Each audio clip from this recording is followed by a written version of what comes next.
ప్రముఖ టాలీవుడ్ దర్శకుడు రామ్ గోపాల్ వర్మ దర్శకత్వంలో రూపొందించిన చిత్రం వ్యూహం చాలా వివాదాల తరువాత సినిమా విడుదలకు సంబంధించి తెలంగాణ హైకోర్టు తీర్పును రిజర్వ్ చేసింది. ఇరువైపులా వాదనలు ముగియడంతో తీర్పును రిజర్వ్ చేసిన హైకోర్టు శుక్రవారం వెల్లవర్చనుంది. కాగా ఈ సినిమా రాజకీయ పరంగా తమను కించపరిచేలా ఉందని, తమ ప్రతిష్టకు భంగం కలిగించే విధంగా ఉందంటూ నారా లోకేష్ కోర్టుకు వెళ్లిన విషయం తెలిసిందే.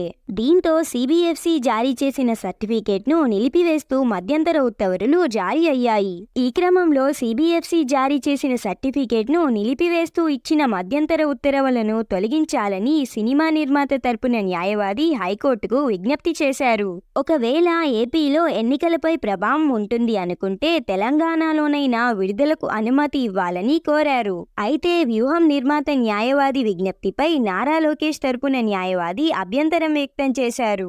ఇక వ్యూహం సినిమా రిలీజ్ డేట్ తెలియాలంటే హైకోర్టు తీర్పు వరకు ఆగాల్సిందే.